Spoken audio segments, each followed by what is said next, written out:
जय हिंद फ्रेंड्स, मैं मुकेश सिंह आज फिर से आप सभी का स्वागत करता हूं अपने यूट्यूब चैनल के स्पंकी स्पोकन इंग्लिश क्लासेस में। और फ्रेंड्स, आज हम सीखने वाले हैं वो टॉपिक है फ्यूचर परफेक्ट कंटिन्यूअस टेंस। और एक बड़ी खुशखबरी की बात है कि ये टेंस सीरीज आज लास्ट होने वाली है।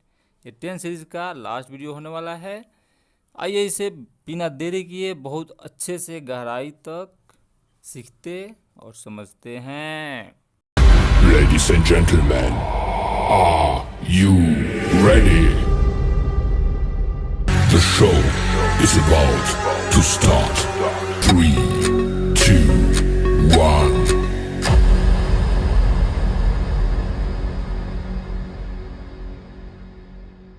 हाँ तो भाइयों बहनों, ये जब भी फ्यूचर परफेक्ट कंटिन्यूअस टेंस की बात आती है तो उसका सेंस क्या होता है कि फ्यूचर में किसी पर्टिकुलर टाइम से वो काम आगे जारी रहेगा। और जब इसके हिंदी पहचान की बात आती है तो उसमें एक समय दिया रहेगा, फिर समय से यानी कि टाइम रेफरेंस से कोई क्रिया होता रहेगा यानी ता रहेगा या कोई कर रहा होगा। अब आखिरी में एक चीज़ और डाउट क्लियर कर दूं कि कंटिन्यूअस में और परफेक्ट कंटिन्यूअस में सिर्फ एक समय का ही अंतर होता है। कंटिन्यूअस में कोई टाइम रेफरेंस नहीं होता और परफेक्ट कंटिन्यूअस में टाइम रेफरेंस होता है, यानी कि एक पर्टिकुलर टाइम से काम आगे जारी रहना बताया जाता है। और नोट करने वाली एक बेसिक बात और है जो कि मैं हर एक कंटिन्यूअस और परफेक्ट कंटिन्यूअस टेंस में रिपीट करता आया हूँ, लेकिन आज भी क्लियर कर दूँ कि चाहे कंटिन्यूअस की बात हो या परफेक्ट कंटिन्यूअस में वर्ब की फोर्थ फॉर्म यूज होती है यानी आईएनजी वाली फॉर्म। और इसको जो है आसानी से बनाया जा सकता है। वर्ब के फर्स्ट फॉर्म यानी बेस फॉर्म में आईएनजी लगा देते हैं तो V4 बन जाती है। ये बिना देरी किए सीधे इसके सेंटेंस फॉर्मेशन को सीखते और समझते हैं। तो जब भी अफर्मेटिव सेंटेंस क्रिएशन की बात आएगी तो उसका जो स्ट्रक्चर यूज होता है वो है subject plus will have been plus verb का फोर्थ फॉर्म, फिर ऑब्जेक्ट या अदर वर्ड प्लस सिंस या फॉर प्लस टाइम फैक्टर। अब यहाँ एक और डाउट आता है कि कहाँ पे सिंस कहाँ पे फॉर। तो पहले भी मैं इसके बारे में डिस्कस किया हुआ हूँ, आज भी बता दूँ कि सिंस पक्के समय के लिए यानी समय का जब नाम बोला जाएगा तो उसके पहले सिंस, और जब पीरियड ऑफ टाइम यानी कि कच्चा समय बताना होगा जैसे न्यूमेरिकल टाइम कि 2 दिन पहले 4 दिन पहले से या ऐसे, तो उसके लिए फॉर यूज किया जाएगा। और एक मज़े की बात बता दूं कि मॉडर्न इंग्लिश में सीन्स को फ्रॉम से रिप्लेस भी किया जा सकता है, लेकिन ये रूल सिर्फ और सिर्फ फ्यूचर परफेक्ट कंटिन्यूअस के लिए ही लागू होगा, दूसरे परफेक्ट कंटिन्यूअस के लिए नहीं। केवल फ्यूचर परफेक्ट कंटिन्यूअस में सीन्स को फ्रॉम से रिप्लेस किया जा सकता है, यानी सीन्स की जगह पे फ्रॉम यूज किया जा सकता है। अब जब निगेटिव सेंटेंस फॉर्मेशन की बात होगी तो उसका स्ट्रक्चर होगा सब्जेक्ट प्लस विल नॉट, या फिर विल और नॉट को कंट्राक्ट करके वॉन्ट भी लिख सकते हैं। तो विल नॉट हैव या won't have been plus verb का फोर्थ फॉर्म, फिर object other word plus since या फॉर प्लस टाइम फैक्टर।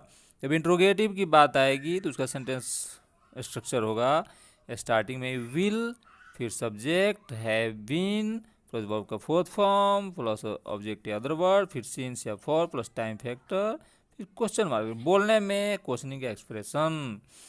जब निगेटिव इंट्रोगेटिव की बात आएगी उसके लिए स्ट्रक्चर होगा स्टार्टिंग में he will plus subject plus not, या फिर जब कंट्राक्ट करेंगे तो स्टार्टिंग में ही वॉन्ट प्लस सब्जेक्ट, फिर हैव बीन प्लस वर्ब का फोर्थ फॉर्म, फिर ऑब्जेक्ट या अदर वर्ड प्लस सिंस या फॉर प्लस टाइम फैक्टर, फिर क्वेश्चन मार्क। लेकिन बोलने के टाइम क्वेश्चन मार्क नहीं बोलेंगे, क्वेश्चनिंग एक्सप्रेशन। अब जब डबल इंट्रोगेटिव की यानी कि WH इंट्रोगेटिव की बात आएगी तो उसका स्ट्रक्चर होगा स्टार्टिंग में WH वर्ड लगा देंगे यानी व्हाट वेयर ऐसे वाले, फिर इंट्रोगेटिव का रूल अप्लाई कर देंगे, फिर क्वेश्चन मार्क। जब WH इंट्रोगेटिव निगेटिव की बात आएगी तो उसके लिए स्टार्टिंग में WH वर्ड, फिर निगेटिव इंट्रोगेटिव का रूल अप्लाई कर देंगे हूबहू, फिर क्वेश्चन मार्क। तो अब तो ये रहा रूल रेगुलेशन, लेकिन इससे तो काम चलने वाला है नहीं। अब इसके एक हिंदी सेंटेंस को लेते हैं और उस पर 6 टाइप की, इन 6 वेरिएशंस को हम करके उसकी प्रैक्टिस कर लेते हैं। तो जैसे मैं एक हिंदी सेंटेंस ले लूँ कि प्रेम सोमवार से पत्र लिख रहा होगा, तो यहाँ सोमवार जो है ये टाइम का नाम है, तो ये पक्का समय हुआ। इसके लिए सिंस या फिर मॉडर्न इंग्लिश के अनुसार फ्रॉम यूज किया जा सकता है। तो इसे हम अंग्रेजी में बोलेंगे Prem will have been writing a letter since Monday. अब जब बोलना होगा प्रेम सोमवार से पत्र नहीं लिख रहा होगा, उसे हम अंग्रेजी में बोलेंगे Prem won't have been writing a letter since Monday.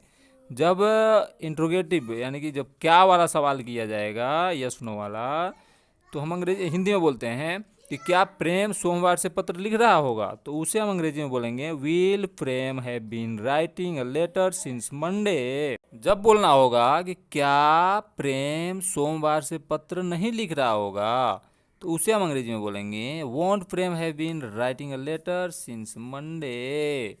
अब यहाँ पे एकदम ध्यान दे के सुनो। यहाँ जो है जब हमको WH वर्ड यूज करके क्वेश्चन करना होता है, जैसे कि प्रेम कब से पत्र लिख रहा होगा, तो इसे हम अंग्रेजी में बोलेंगे since when will Prem been writing a letter. लेकिन यहाँ since when point of time के लिए यानी पक्का समय के लिए, और फॉर हाउ लॉन्ग लगाएंगे जब हमको पीरियड ऑफ टाइम की जानकारी लेनी होगी। तो उसे हम आगे भी डिटेल्स में उस पर एक स्पेशल वीडियो बना देंगे। तो यहाँ पे हम बोलेंगे since when will Prem have been writing a letter. और जब हमको बोलना होगा प्रेम कब से पत्र नहीं लिख रहा होगा, तो इसे हम अंग्रेजी में बोलेंगे since when won't Prem have been writing a letter. तो आज के लिए बस इतना ही, लेकिन मेरे लिए अब आपको क्या करना है, ऐसे ऐसे बहुत सारे छोटे छोटे बड़े बड़े लंबे लंबे सेंटेंसेस खुद से क्रिएट करनी है और उसकी प्रैक्टिस करनी है, ताकि ब्रेन की इंफॉर्मेशन टंग तक आए और बिना सोचे समझे हम एकदम without hesitation with full confidence बात कर सकें। अब सुनिए, भागिए मत। अगर इस चैनल पे नए हैं, सब्सक्राइब नहीं किए हैं, तो इसे सब्सक्राइब कर दें और इस वीडियो को ज़्यादा से ज़्यादा लोगों तक शेयर करके पहुँचाएं, ताकि अधिक से अधिक लोग इसका लाभ ले सकें। So thanks for listening and watching my friend.